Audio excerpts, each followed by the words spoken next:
بسم الله الرحمن الرحیم. د لوی او توانمند خدای په نامه. د بهار د تلویزیون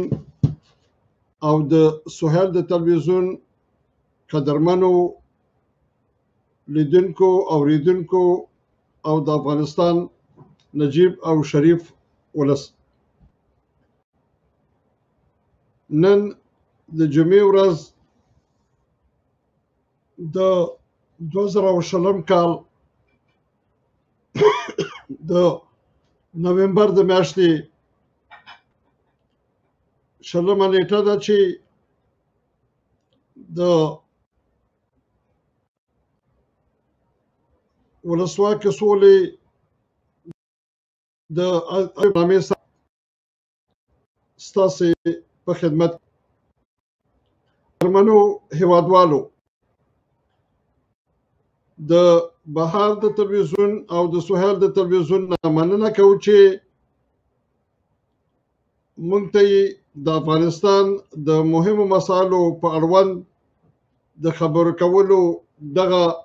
موقع په وړیا توګه راکړې ده. ستاسو د قدرمنو هیوادوالو نه هیله کوو چې د خپلو مرستو د لارې نه د دغه تلویزیون د برنامو د ادامو سره خپل مرستو ته ادامه ورکړي، ترڅو د نورو داسې خو پروګرامونو د نشر او شریکولو زمینه برابرې کړي. دوستانو، د تیرو برنامو په ادامه باندې د یو شمېر زیاتو هیوادوالو د علاقې او د هغوی د غوښتنو په اساس باندې د تیرو دوو برنامو خلاصه یو ځل بیا تاسو سره شریکوو. چونده د افغانستان د ټولو ستونزو اساسي او محوري خبره او د دغه ټولو اوږدمهالو ستونزو د حل اساسي لارې دلته پکې بحث کیږي. نو ستاسو د ټولو هیوادوالو خاصه توجه د برنامې ته راوړل غواړو. امید ده چې په حوصله سره دا برنامه تاسو نه یوازې دا چې واورئ، بلکې په دقیقه توګه پرې فکر وکړئ او د په اړوند باندې موږ ته خپل اعتراضات، پیشنهادونه او وړاندیزونه راواستوئ. دوستانو، د افغانستان مشکل ډیر مغلق او د په اړه یې اکثره افغانان د ډیرو سرګنګسۍ سره مخ دي. په خواشینۍ سره تیره هفته په یو ډیره مهمه برنامه کې چې د اروپا نه نشریږي او جناب زرابي صاحب د افغانستان ډیر ښه توانمند سیاسي تحلیلګران راغوښتي وو او د هغوی د سوالونو بنیادي سوال دا و چې د افغانستان د ستونزې حل لاره څه ده. تر ډیره حده پورې چې د دغو قدرمنو مشرانو خبرو ته مو غوږ کېښوده، متاسفانه د ټولو په خبرو کې خبرې مجهولې، هوایي او ډیرې عمومي وي. هغه اساسي مسائل چې د افغانستان خلکو سره پې باید خبرې وشي، د افغانستان د خلکو مغزه پې خلاص شي او د افغانستان خلک په دې وپوهول شي چې څه کول پکار دي، متاسفانه د یو نه هم ما ونه اورېدل. نو بناءً دا راته جوته شوه چې زموږ دغه طرحه چې موږ یې د تاسو سره تیرو څو هفتو کې شریکه کړه، دا د افغانستان د ملت لپاره ډیره زیاته مهمه او ډیر واضح او روښانه پیشنهاد او وړاندیز دی. نو په دې خاطر باندې زه یو ځل بیا په دغه مسایلو باندې دوباره د سره بحث کوم. دوستانو، اول پوښتنه د دې نه چې موږ او تاسې د مشکل په حل باندې باید پوه شو، باید موږ او تاسې هغه د مشکل بیخ او بنیاد ته ځان ورسو چې اساسي مشکل څه دی. دوستانو دا چې په افغانستان کې تل مدام جنگ دی، دا چې په افغانستان باندې د پاکستان غوندې هیوادونه مسخري او نخري کوي، دا چې د ایران غوندې هیواد او دا چې نور نږدې او لرې همسایګان ټول عمر زمونږه په سرنوشت باندې لوبې کوي، دا علت نه دي، دا معلول دي، دا هغه شیان دي چې نور مسایلو ورته زمینه برابره کړې. نه موږ باید اول لاړ شو هغه د مشکل اساسي بیخ او بنیاد پیدا کړو. د هغه ځایه چې موږ پرې پوهېږو او د یو تعداد ډېرو افغانانو سره مو پرې بحث هم کړی دی، زموږ د افغانستان اساسي او بنیادي مشکل په افغانستان کې د یو ولسواک، عادل، ملي ګټو ته وفادار، د قانون حاکمیت ته ژمن او د یو پراخه اوږدمهالې پرمختیایي ملي ستراتیژي لرونکی دولت د تاریخ په اوږدو کې نه ده لرلی. چې دغه مسله د دې باعث شوې ده چې په افغانستان کې نظامونه نه یوازې دا چې بقا او استقرار پیدا نه کړي بلکې همیشه د چیلنجونو سره مخ شي. دویم اساسي ستونزه زموږ دا ده چې افغانستان یوه څو قومي ټولنه ده. موږ د قومي ساختار نه تدریجاً د ملت جوړونې د پروسې ته د پرمختګ په مهال کې وخت په وخت باندې کافي پیشرفتونه ترلاسه کړي دي، لکن متاسفانه هغه څنګه چې مناسب ده زموږ د ملت جوړونې پروسه په مکمله توګه نه ده تکمیل شوې.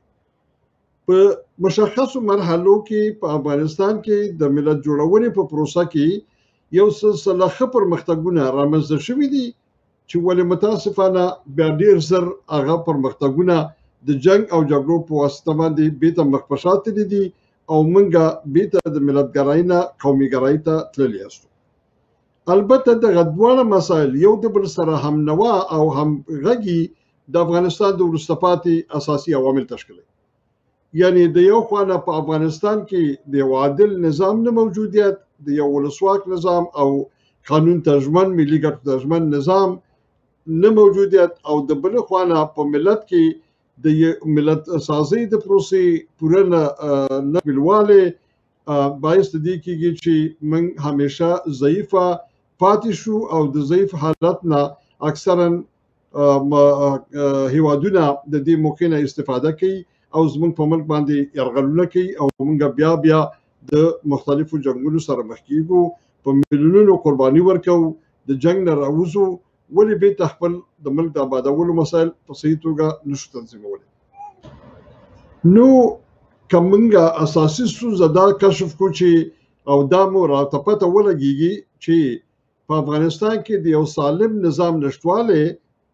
چې هغه سالم نظام یو ځل بیا وایمه په دغه 5 اساساتو ولاړ وي، ولسواک وي، عادل وي، ملي ګټو ته ژمن وي، قانون ته وفادار وي او د یو دوامداره اوږدمهاله ملي ستراتیژي انکشافي یا پرمختیایي ملي انکشافي ستراتیژي لرونکی اوسیږي، دغه ته یو ملي نظام ویلی شو. متاسفانه چې دغسې یو ملي مترقي نظام په افغانستان کې هیڅ نه دی راغلی او که د یو لنډ وخت لپاره راغلی دی، بیا دوباره یا د اشتباهاتو په وجه باندې او یا د خودسریو په وجه باندې متاسفانه یا د دښمنانو د مداخلو په وجه باندې ډېر زر د منځه تللی. نو که موږ او تاسې مثلا وګورو د امان الله خان په دوره کې دغه کار په ډېر ښه پیشرفت روان و، خو متاسفانه دښمنانو زموږ د ملک د غربت، ناپوهۍ او په اسلام باندې په ناپوهۍ کې لیونۍ مینه نه زموږ دښمنانو وکړه او د امان الله خان د دورې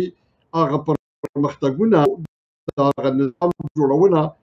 وننګوله او موږ بیرته مخ په شا لاړو. همداسې دغه مسله لږ ډېره مهمه ده چې افغانان باید په دې پوه شي. د مرحوم داود خان په وخت کې د افغانستان کې د یو سالم نظام جوړول ښه پیل شو خو متاسفانه دا د داود خان مرحوم سره د دې چې هغه ډیر ملي او وفادار سړی و ولی ډیر خودخوا او مغرور انسان او د دې خودخواهی او مغروریت او د دې سبب شو چې اول د یو تعداد ملیګرانو په وژلو او بیا په عین وخت کې د کمونستانو سره د مخالفت په وجه باندې د دوره هم متاسفانه چې د ستونزو سره مخ او دغه ترقی او پرمختګ معیار ته ونه رسیده نو موږ باید د دې لپاره په افغانستان کې د دغسې یو ملي مترقي نظام په لټه کې شو چې هغه ولسواکۍ په اساس باندې یعنی د خلکو په رایو باندې منځته راشي هغه عادل نظام اوسیږي عدالت اجتماعي پکې تامین وي او هغه ملي ګټو ته ژمن نظام اوسیږي او هغه د قانون حاکمیت ته ژمن اوسیږي او په عین وخت کې د یو اوږدمهاله پرمختیایي ملي برنامې لرونکی اوسي دوم اړخ د مسلې چې کوم دی هغه زموږ د ملت سازۍ د پروسې نه تکمیلوالی دی نو د دې لپاره چې د ملت سازۍ پروسه په سمه توګه باندې تکمیل مرحلې ته موږ برابره کړی شو موږ ته ضرور دا دی چې موږ داسې یو زمینه برابره کړو افغانستان مختلف اقلیتونه په خپل منځونو کې د تفاهم او د ناستو د لارې نه د افغانستان هغه ملي ارزښتونه چې موږ ټول سره پیوند کولی شي دا په دقیقه او روښانه توګه باندې تعریف کړي په باندې توافق وجود ولري او ټول ته په ګډه باندې دفاع وکړو دا کار دی چې موږ ته په افغانستان کې کولی شي چې یو توانمند ملي وحدت رامنځته کړي او دا ملي وحدت کولی شي چې زموږ د ملت سازۍ پروسه د تکمیل خواته ورسوي دوستانو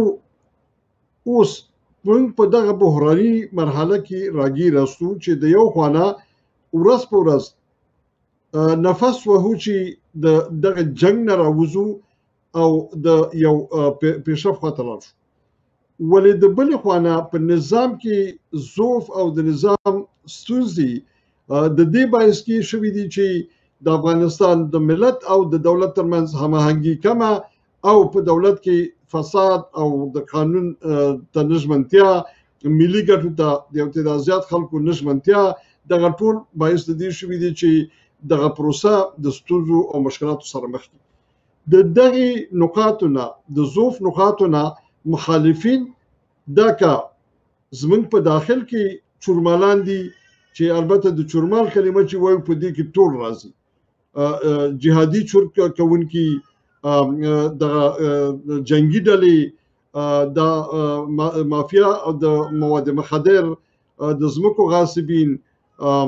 غلو قاچاقبران د مواد مخدر قاچاقبران او د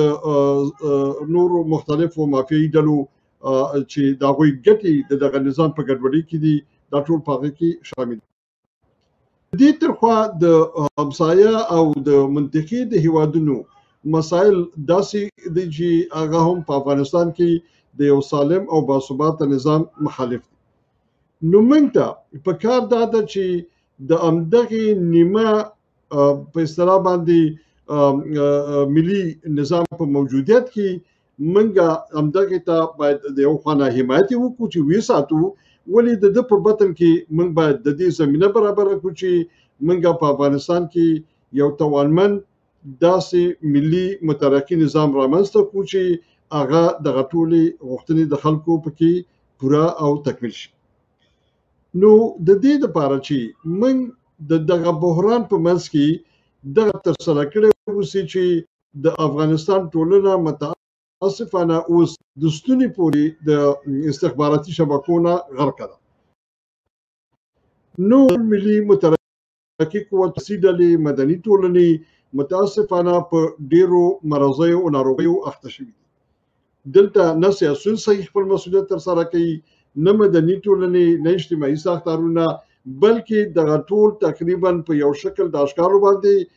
د سوء استفادو او د دغسې سرسري برنامو سره پر مخ روان دي چې هغه نشي کولی د افغانستان دا بحران حل کړي ښه نو اوس د دې لپاره څه کول پکار دي زموږ په هماغه وړاندیز په ادامه باندې چې موږ 2 کاله د مخه په افغانستان کې د د افغانانو د ملي تفاهم او همغږۍ مرکز د همدغه هدف دپاره ایجاد کړي چې موږ باید یو داسې میکانیزم او ټغر رامنځته کړی شو چې په هغه کې د افغانستان مختلف قومونو واقعا ملي او مترقي عناصر په دې وطن باندې مین خلک هغه چې واقعا د دې وطن په خاطر قربانۍ ته حاضر دي دغه سره راټوټه شو او د یو تفاهم او همغږۍ د لارې نه د حل لاره پیدا په دې تیرو 2 کالو کې موږ په نورو مختلفو لارو چارو باندې کار وکړ خواري مو وکړه ولې په اخر یوې نتیجې ته ورسېدو او هغه دا چې د دغه سیماني حالت په منځ کې د دغه یو ملي مترقي پروګرام جوړول کم اساسي دغه چې د هغه یو داسې منضبط تشکیلاتو ته ضرورت لري چې د یوې خوانه د دښمن نه ځان وساتل شي د بل خوانه د دښمن په تشخیص کې توانمندي او دغه د مهارولو توان ولري او په عین وخت کې دغه منضبط د افرادو او د غړو د باندې ډیر با مسؤلانه ژمنتیا سره ملګری اوسي نو که دقیق شو په افغانستان کې یو تعداد مختلف خلک په مختلفو لارو باندې په سیاست باندې اخته دي ځینې خلک وایي چې راځي یو جبهه جوړه کړو ځینې خلک وایي چې راځي یو اتحاد جوړ کړو ځینې خلک لګیا دي چې وایي موږ او تاسو باید یو شورا جوړه کړو ځینې لګیا دي چې یو مدني ټولنه جوړه کړو ځینې په یو لارو ځینې په بل لاره حتی ځینې پکې لا داسې سادهګان هم شته دي چې وایي د افغانستان د بحران حل موږ په فرهنګي لارو چې په داسې حال کې دغه ټولې لارې متاسفانه دغه جوړ بحران یو هم نه دا چې اغیزمنه ده بلکې اساسي لارو مخنیوي دا ځکه چې په افغانستان کې استخباراتي شبکې دومره پراخه او دومره قوي دي چې د دې د دغه سالمو ملي مترقي پروګرامونو ساتل کامل یو ناممکن کار ښکاري نو څه کول پکار دي کول دا پکار دي چې موږ اول د دغه انفرادیت نه راوځو د اجتماعیت خواته لاړ شو چې ځان د پهلوان جوړ کړی دی هر یو ځان نه 15 کسه 10 کسه را پیدا کړي دي بس لګیا دي د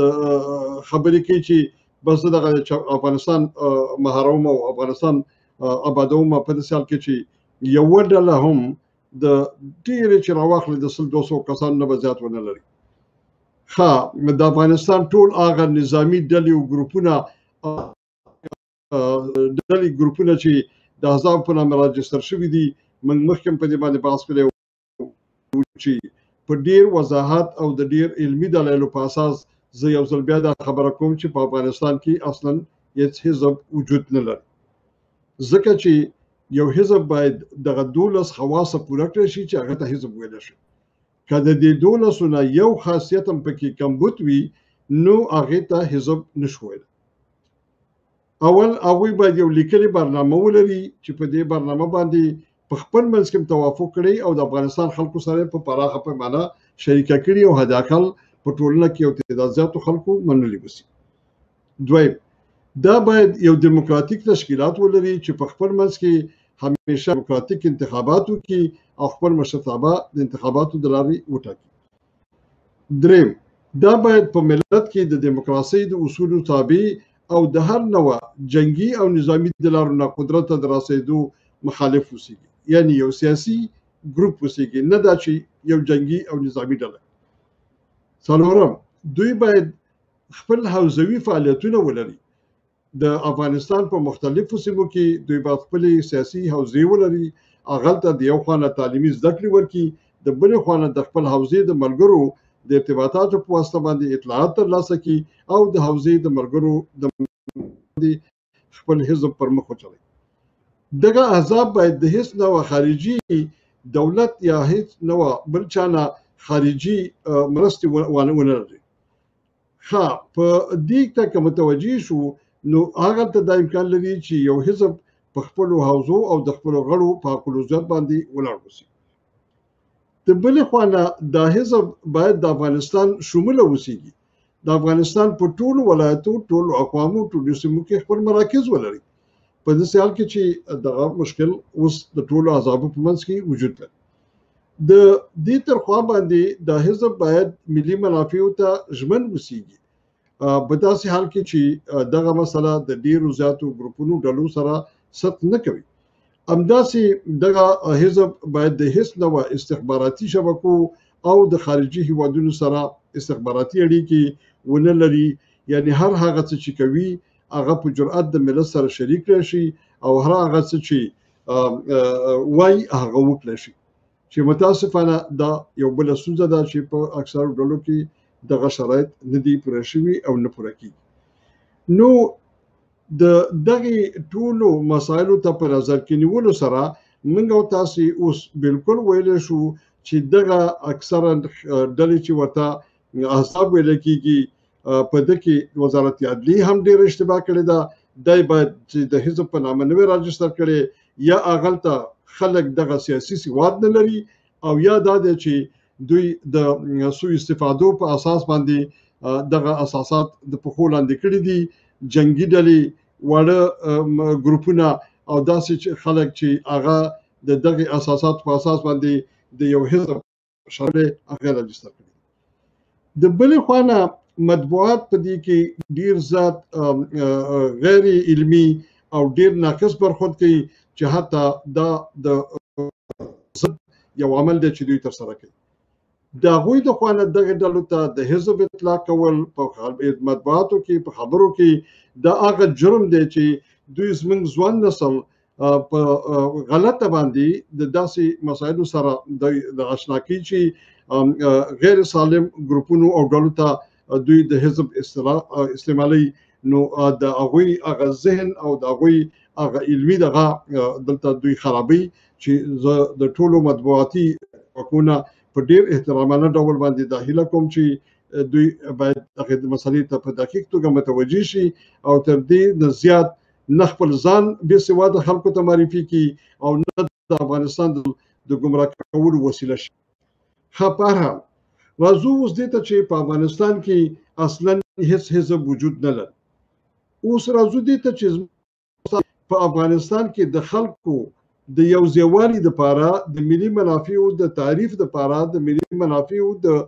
باندې د توافق دپاره موږ کوم میکانیزم لرو. د دې دپاره چې موږ واقعا یو یووالی رامنځته کړی اوسیږي، اول یو د تفاهم زمینه برابره. متاسفانه چې دا د تفاهم زمینه په پراخه شکل کې دغسې چې ځینې خلک فکر کوي، متاسفانه عملي نه. موږ په دې شوي یاستو چې په افغانستان کې د یو منضبط تشکل جوړښت په باندې ښه خبره به دا اوسیږي چې موږ اول د افغانستان د مختلفو قومونو، اقشارو، اصحابو، بنو د دوی یو نسبي ممثله یو هسته را پیدا کړو. نو په دې خاطر باندې موږ باید کوشش وکړو چې دغسې اول یو 15 کسیزه هسته پیدا کړو چې هغه افغانستان شموله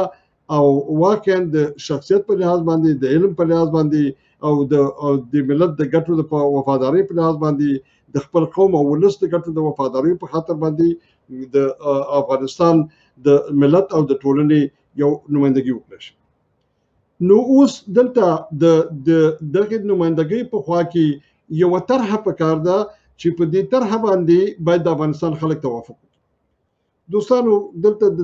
د طرحې په مسله باندې ضرورت دی چې لږ بحث وکړو.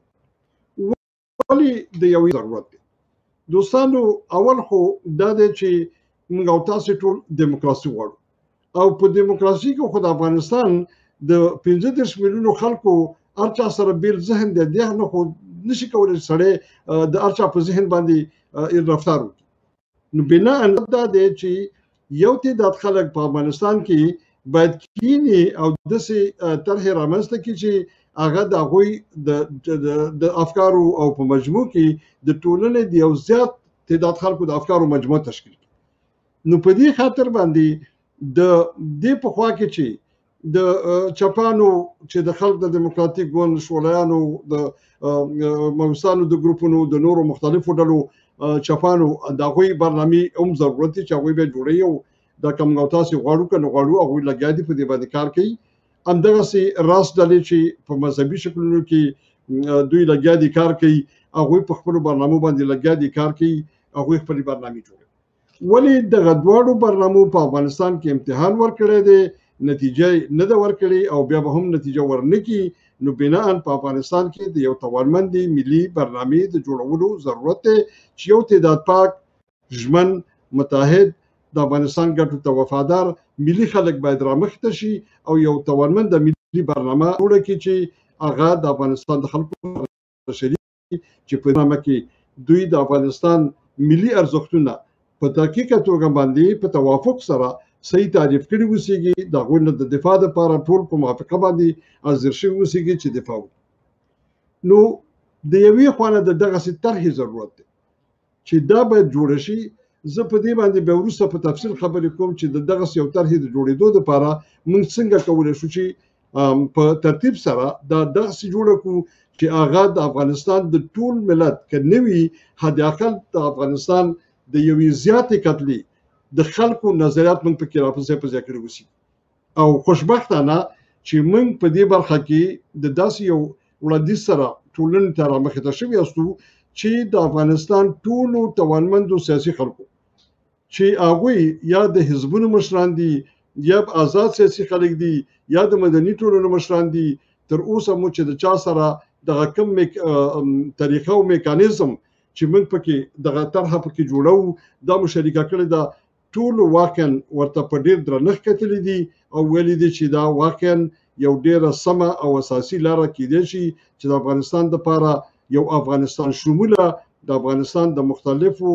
اقشارو اقوامو او ژبو د ادیانو د خلکو د نظریاتو صحیح نمایندګي وکړي شریکه نو د یوې خوا نه د یوې طرحې جوړول ضرورت بلې خوا نه د داسې یو منضبط تشکیلاتو جوړول پکار دي چې دوی دوه کاره وکړی شي د یو خوا د خپلو کارونو داسې میکانیزم ولري چې هغه لکه د برق د سویچ غوندې چې وی وهي د افغانستان په ټول ګوټ ګوټ کې د دوی خواندې عملي شي بله خوا نه برعکس سویچ یې داسې د افغانستان ګوټ ګوټ نه د اطلاع دوی ته په هر ساعت کې راورسیږي چې په وطن کې څه حالات دي څه روان دي څه کېږي د یو خوا نه دغه تشکیلاتي انتظام د بلې خوا نه دومره منضبط تشکیلات اوسیږي چې په دې کې د دې غړي ټول د داسې یو نظارت او څارنې تر پروسې لاندې اوسیږي چې هغه د دې توانمندي پیدا کړي چې د خارجي شبکو مخنیوی وکړي د بلې خوا نه د خپلو غړو په منځ کې د هغوی د اجنټانو د روزلو او د دې مخه نن دغلته د ښې برنامې په خوا کې دغسې یو منضبط تشکیل ته ضرورت دی چې د هغې هر غړی دې ته حاضر وي او چې ووایي چې زه د خپل ژوند ټوله سابقه ستاسې په اختیار کې در کوم چې ما مطالعه کوي چې زه څه خل انسان یم او د همدا اوس نه زه په ټول معنا دې ته حاضر یم چې تاسو ما د مایکروسکوپ او ضربین لاندې تر نظارت لاندې وساتئ چې زما ارتباطات او دغه هیڅ چا سره هغه غیر د افغانستان د ګټو نه د باندې په دغه چوکاټ کې به نه وسي د بلې خوا نه دغلته یو ډېر جدي مسؤلیت پذیري موجود اوسېږي چې هغه اقتصادي مسایل دي هغه د کارونو په مخ وړل دي دا ټول کله چې زموږ سره څوک عضویت اخلي دا باید سړی کاملا مطمئن اوسېږي چې دغه کس ته چې کومه دنده سپارل کېږي دا به کاملا ترسره کېږي نو د دغسې یو اعتماد درلودل د تشکیلاتو په دننه کې یو جدي ضرورت دی اوس دوستانو د دې درې ټکو په پیوند سره چې اول دلته یوه ملي برنامه پکار ده چې دویم یو توانمند تشکیلات پکار دي دریم یو ډیسپلین او انضباط پکار دی دغه درې شی نه یوازینی ساختار چې هغه پکې ځای په ځای کېدای شي هغه د یو توانمند ملي حزب جوړښت د یو توانمن ملي حزب موږ ته دا توانمندي راکولی شي چې موږ افغانستان همدا اوس هم د دغه بدترین بحرانترین حالت په ډېر لنډه موده کې د په ډېره اغېزمنه توګه د بحران نه وباسو او د طرف خط داخل کو چې کوم د ملک ورته ضرورت لري.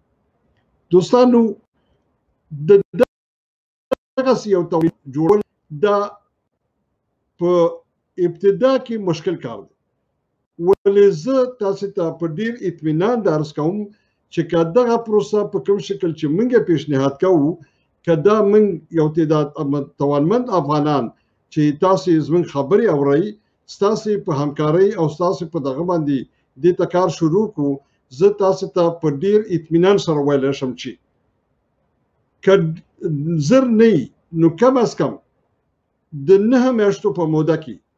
به تاسو په افغانستان کې د دغه یو توانمند حزب لرونکي اوسئ چې هغه به د افغانستان د ټولنې حد اقل د 50% نه زیات افغانان د دې تر شا ولاړ. نو دوستانو دقیق متوجه شئ که موږ حتی په یو کال او 2 کالو کې د خپل ټولنې 50% خلک د یو تشکیل شاته د یو مرامنامې شاته او د یو پروته ودرول نو تاسو په دې پوه شئ چې موږ افغانستان د دې بحران نه په ډېر اسانۍ راویستلی شو. ښه د دې دپاره چې دا کار په صحیح او دقیقه توګه منځته راشي زموږ وړاندیز داسې دی. اول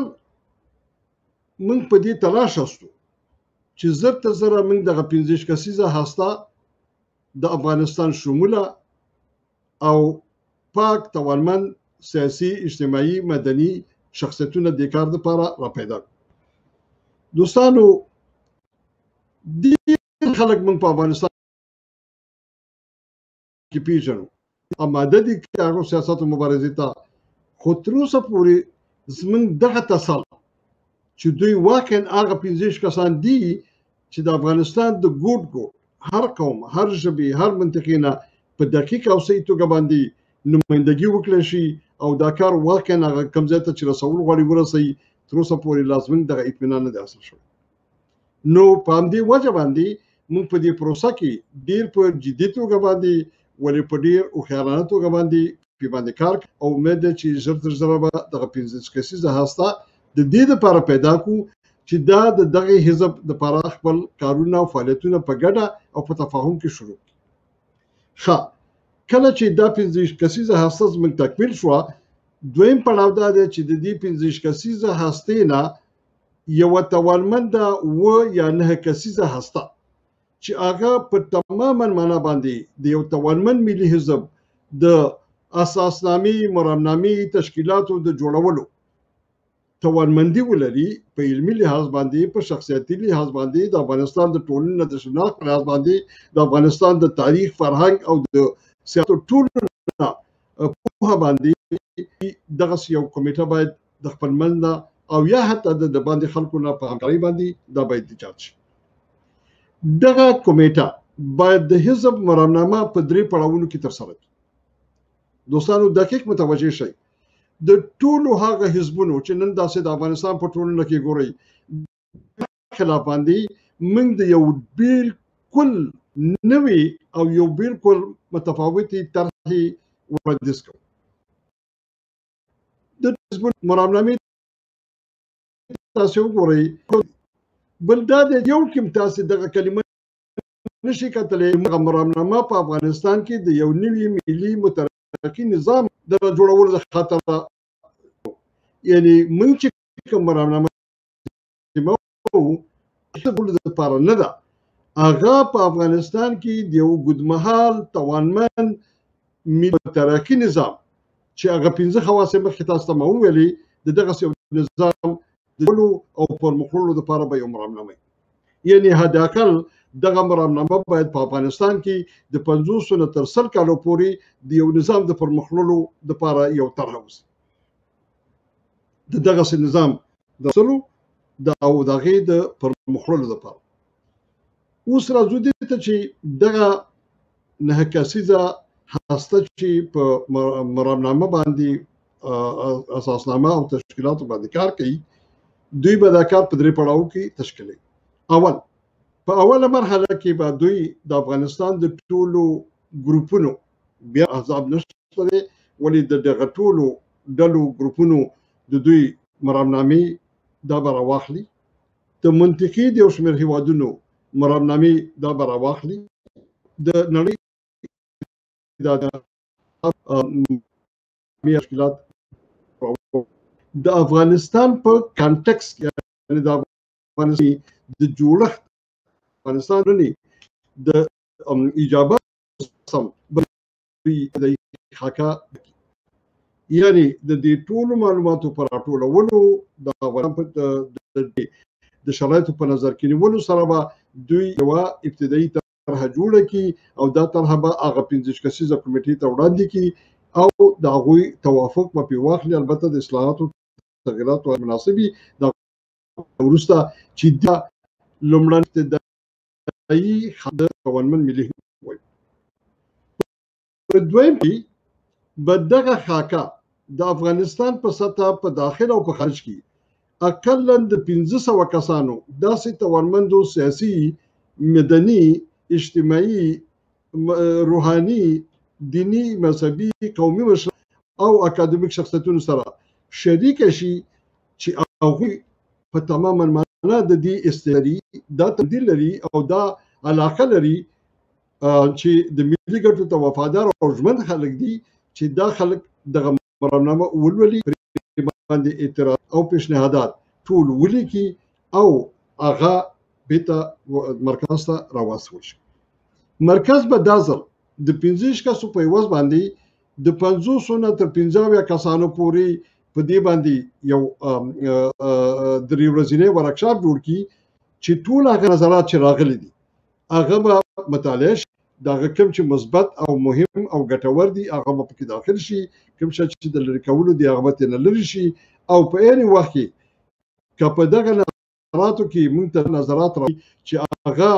واقعا ډېر ګټور دي یا تشریح کول غواړي هغه خلک به هم دعوت شي چې په دې ورکشاپ کې شامل وشي. دغه دویم پړاو دی چې کله دغه شاید تکمیل شو نو دې ته موږ بیا یو مدمحاله طرحه ویلی شو. په دریم پړاو کې دغه طرحه د افغانستان په سطح په داخل او خارج کې د کم از کم 15,000 کسانو سره شریک شي. دا کسان په نښه شي هغوی ته دا طرحه واستول شي او د هغوی نه داسې غوښتنه وشي چې دا طرحه موږ تاسو ته درلیږو لکن دا تاسې یوازې مه ګورئ بلکې تاسې نه زموږ هیله ده چې په خپل ساحه کې په دې باندې د 15 نه نیولې تر 20 پورې دغسې شخصیتونه چې هغه د علم د لحاظه د شخصیت د لحاظه ملي ګټو ته د ژمن لحاظه او په دغه مسایلو باندې د پوهې د لحاظه دغه توانمندي لري په دې کې نظرات ورکړي هغه کاغذین دي مدني ټولنې دي مشران دي او اکاډمي تاسې هغه ته په ورکشاپونه دایر کړئ د هغې خلکو نظرات او پیشنهادات وایي او موږ یې راوستو دغه به بیا هم راټول او بیا به پې باندې په کابل کې د کم از کم یو نیم سل کسانو په موجود کې ورځې پې جوړ شي ټول مواد به پکې ځای شي او امید دی چې په دې وخت کې موږ دغه کم خاکه باندې چې بحث کوو دا به کم از کم د 50,000 نه تر 1 لک کسو سره په داخل د افغانستان کې په مستقیم او غیر مستقیم توګه شریک شي اوسي. نو دوستانو دغه ته یو ملي برنامه ویلی شي دغه ته یو ولسي برنامه ویلی شي چې تاسې د ولس نه خپل هغه اقتدار راواغستو د ولس طرحه راواغسته چې دغه غلطې لارې پرېږدو او په داسې لارو باندې کار وکړو چې موږ د خپل ولس او د خپل خلکو په دقیق او سمه توګه نمایندګي کړې وسي. نو چې کله دا برنامه نهایي کېږي په دې وخت کې همهغه 15 کسیزه شورا چې کومه ده هغوی به کاملا په ټولنه کې دومره کار کړی اوسېږي چې د دې حزب د رهبرۍ دپاره به نور کسان په نښه کړي اوسېږي چې هغه به د حزب په دغه وخت کې د راجستریشن پروسه به تکمیل کړي اوسېږي هغه به په رسمي توګه راجستر اوسېږي او د حزب کانګره به دایر او د حزب مشرتابه به په دې کنګرک انتخابي یعنی دقیق متوجه شئ دوستانو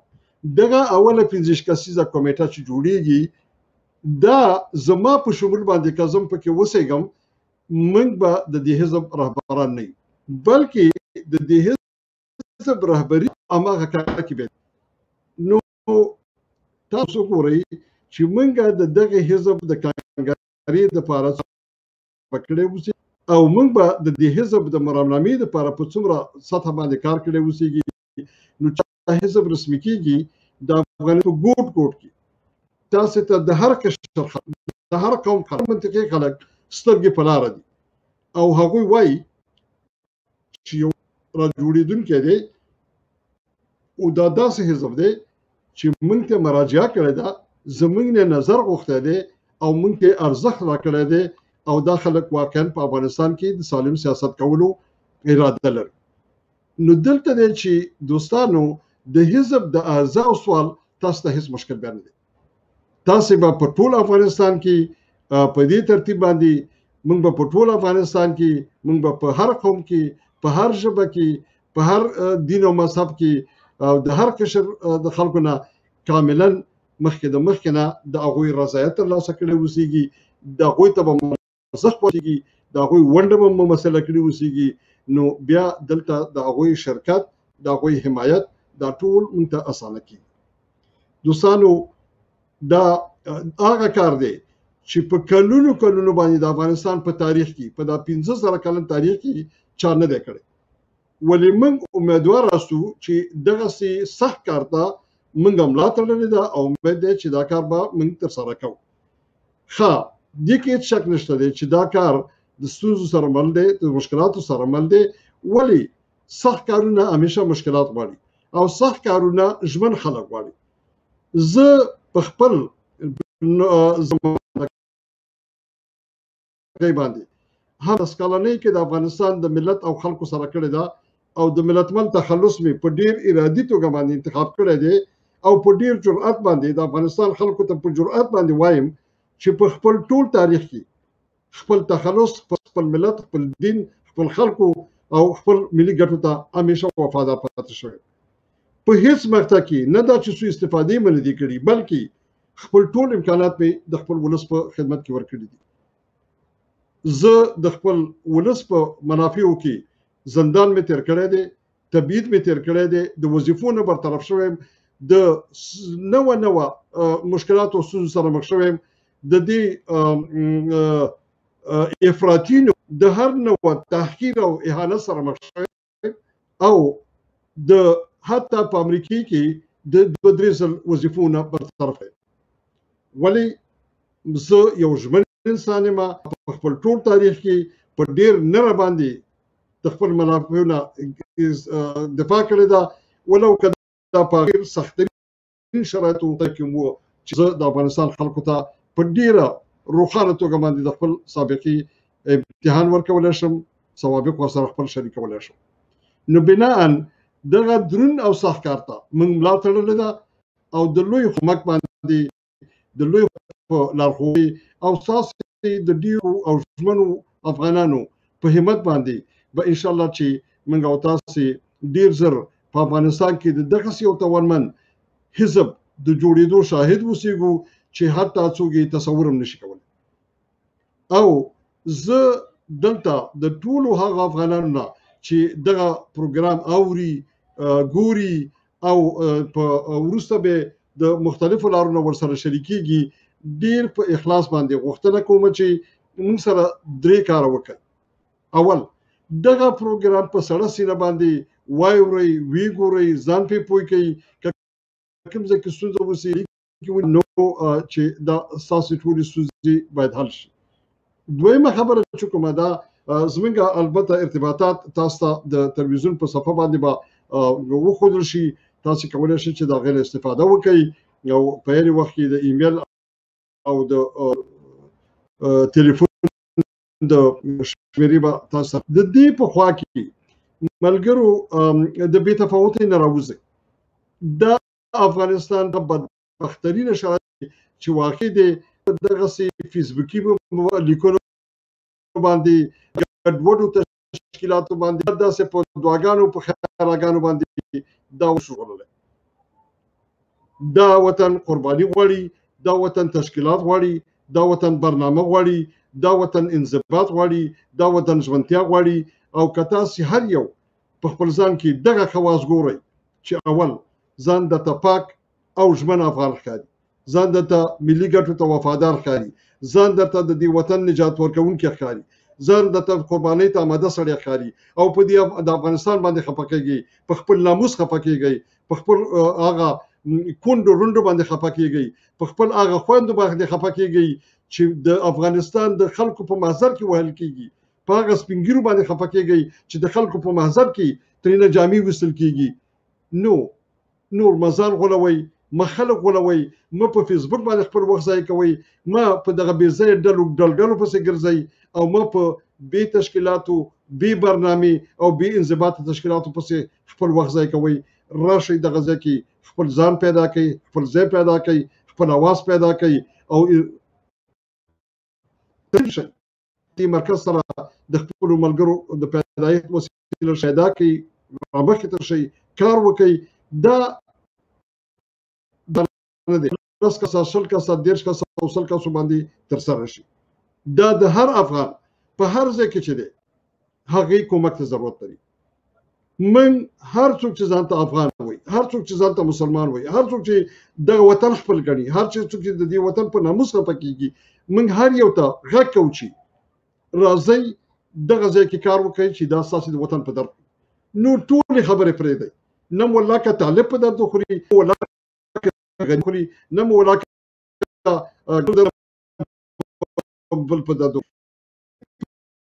په انتظار پاتې کېږي وایي چې ولا نو اوس خو باید موږ یا محب صاحب ته رایې ورکړو یا باید موږ امرالله صالح ته ورکړو. نه، را میدان ته شئ. زه تاسې ته په ډېر جرأت باندې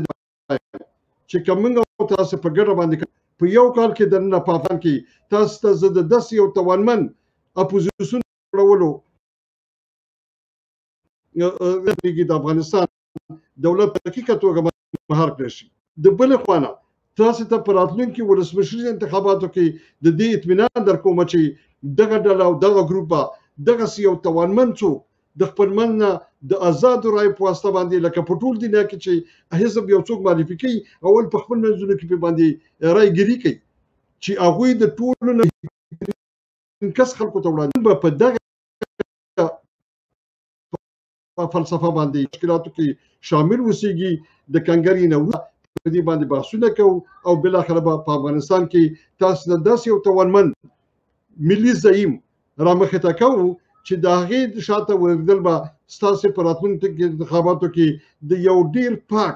ډېر ژمن چې هغه په هم خپل ملګرو ته ژمن اوسي، هغلته یو مشترکه دستجمي رهبري وجود ولري، هغلته د ډاکټر صاحب اشرف غني غوندې شخصي تصمیم ونه نیول شي، هلته د امرالله صالح غوندې شخصي تصمیم ونه نیول شي، هلته د محب غوندې شخصي تصمیم ونه نیول شي، هلته د طالب غوندې شخصي تصمیم ونه نیول شي، هلته د ګلبدین او د رباني غوندې شخصي تصمیم ونه نیول شي. د دغسې یو مرکزیت په چوکاټ کې همیشه ټولې فیصلې دستجمي اوسېږي، انتخاب دستجمي اوسېږي، عمده تصامیم دستجمي اوسېږي او بالاخره انتخاباتو ته کاندید داسې کاندید رامنځته کړو چې هغه اصلا دغه سوال نه پاتې چې د افغانستان یو پاک او ژمن انسان ووایي چې زه باید درته رایه ورنکړم. نو بناء د ده به سوال پاتې نه شي چې د افغانستان په راتلونکي انتخاباتو کې دي موږ بیا د دې سره مخ شو چې ولا نو اوس وکړو، نو اوس د مجبوریت ته چې اشرف غني ته رایه ورکړو، اوس مجبوریت ته چې پلان کې نه، د دې مجبوریت نه باید موږ راوځو. موږ باید داسې یو کاندید ولرو چې هغه زموږ د ټولو باندې بالکل په داسې سطح په باندې منئ چې د افغانستان کونډې رنډې، د افغانستان د ولایت د ولسوالۍ د ګوټ کلي د ملا امام نه نیولې تر عالم او تر تعلیم یافته او تر سیاسي او تر مدني شخصیتونو ټول په ډېر جرأت هغې تر شا ودرېږي. دوستانو، افغانان د هر چا نه توانمند خلک دي. که موږ او تاسې جنګي توانمندي لرو، موږ او تاسې علمي او ذهني توانمندي هم لرو. موږ او تاسې کولی شو چې دا ملک د بحران نه وباسو. او زه په خپل ټول ژمنتیا په خپل ټول امکاناتو باندې ستاسې په خدمت کې ما زه تاسو ته په جرأت دا وایم چې زه به د صلاحیتونو په ځای کې په آخرین ځای کې ولې د قربانۍ په ځای کې په اولین قطار کې دا خبره دوستانو دلته کول غواړم هغه تشویش چې څوک په خارج کې دی دا خبرې کوي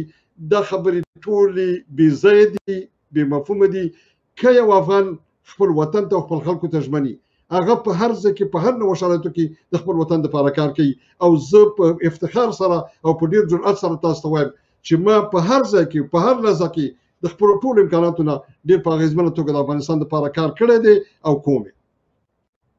دا اوس په افغانستان کې په مختلفو ولایتو په مختلفو سیمو کې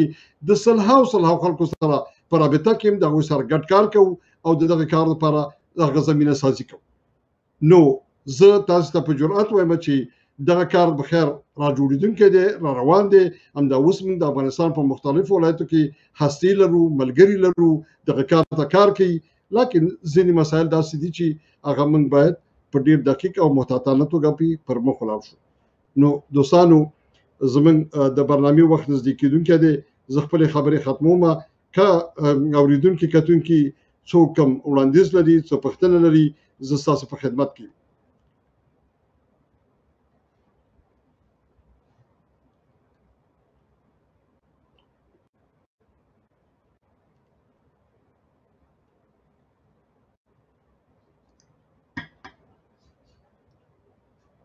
دوستانو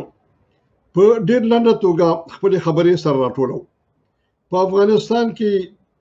د یو ملي مترقي نظام چې هغه په ملي ګټو استوار اجتماعي عدالت ته ژمن په ولسواکۍ باندې باورمن قانون ته ژمن او د یو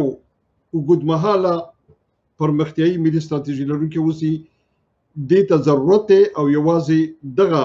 نظام کولی شي چې په افغانستان کې تلپاته سوله راولي ترقي او پرمختګ داسې وکړي چې آینده کې په موږ باندې هیڅ یو خارجي هیواد تعرض ونه شي کړی دې نظام د راوستلو دپاره دوه اساسي شیونه د یو توانمن ملي حزب جوړول دي دا ټول بنیاد تشکیلوي ملي یووالی ورته ضرورت دی او ملي یووالی یوازې د سیاسي یووالي د لارې نه رامنځته کیدای شي او سیاسي یووالی یوازې د یو توانمن منضبط حزب د لارې نه چې هغه د افغانستان د خلکو په دقیقه نمایندګۍ باندې په یو ډېرې مناسبه پروسه باندې چې په تفصیل باندې ما تاسو ته تشریح کړه چې هغه د افغانستان تر ګوټ ګوټه پورې د خلکو نظریات او مشاهدات پکې ټول پکې راخیستل شوي اوسېږي د یو منضبط تشکیل لرونکي د با ډیسپلین تشکیل لرونکي اوسېږي د دغسې یو حزب د لارې نه ممکن دی د دې نه غیر بل هیڅ امکان نشته مه ځانونه غولوئ مه خپل بچي غولوئ مه خپل ټولنه غولوئ او مطبوعاتو ته هم دا اعلان کوم د افغانستان ځوان نسل ته هم دا اعلان کوم چې راځئ نور موږ او تاسې باید د بې تفاوتۍ نه راوځو اول سوال دا دی چې موږ باید د بې تفاوتۍ نه راوځو دویم راځئ چې عقل په کار واچو هغه کارونه چې هغې نتیجه نه ده ورکړې همیشه ناکام شوي دي دوباره په هغې باندې وخت مه ضایع کوئ جبهه نتیجه نه ورکوي مدني ټولنه دا بچ کولی د اجتماعي وطن نشي بچ کولی فرهنګي کارونه دا وطن نشي بچ کولی دا وطن یو ثبات حزب ته ضرورت داسې حزب چې نه اشتباهات تکرار کړي او نه په راتلونکي کې بات ښکار شي کوم چې په سابقه کې شوي موږ باید د چپ او راست د دواړو افراطیت نه راوځو عادل اسلام باندې برابر او د داسې یو حزب په جوړښت کې شو چې هغه ملي حزب وسي هغه کې طبیعي ده چې موږ وایو اسلامي ټول اصول پکې باید ځای په ځای وسیږي او د دغسې یو توانمن حزب په جوړولو باندې ملګرو راځئ چې کار وکړو او زه تاسو ته اطمینان در کوم چې انشاءالله د لوی خدای پاک په مرحمت ستاسې د پاکو سالم افغانانو په همکارۍ باندې به دا حزب انشاءالله زر تر زره په افغانستان په ټولنه کې رامنځته کیږي په یو کال کې دننه به یو توانمن ملي اپوزیشن رهبري په لاس کې اخلي او په راتلونکي ولسمشریزه ټاکنو کې به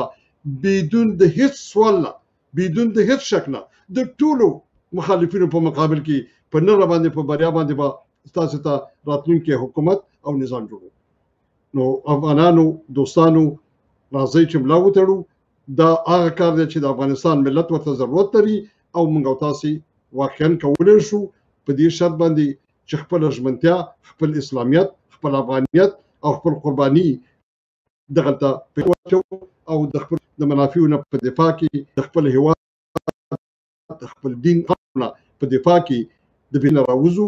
د ځانځانۍ نه راوځو، ګډ کار شروع کړو. نو زه تاسو ته اطمینان درکوم چې ډېر ژر به انشاءالله دغه ارمان د افغانستان د خلکو پوره شي. تشکر. بیا هم د اوریدونکو سوالونو برنامو ته وخت ورکوو.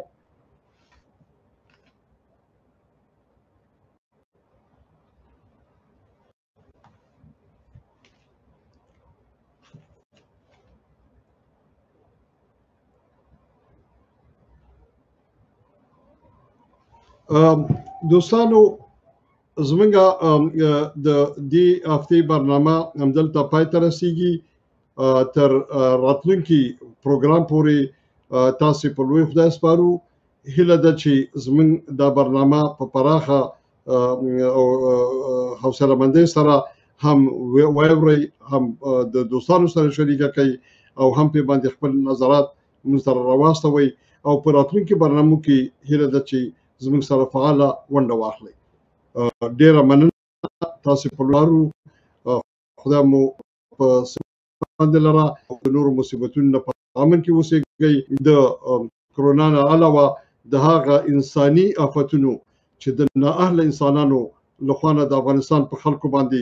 تحمیلیږي، د افغانستان د دښمنانو د خوا نه تحمیلیږي، د افغانستان د همسایه‌ګانو او د لرې او نږدې اسلام دښمنو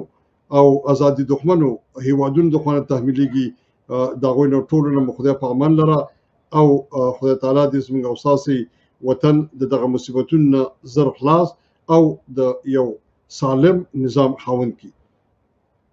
تاسې په لوی خدای سپارو. ورځ مو نیکمرغه او تر راتلونکي برنامې پورې ښه صحت ولرئ.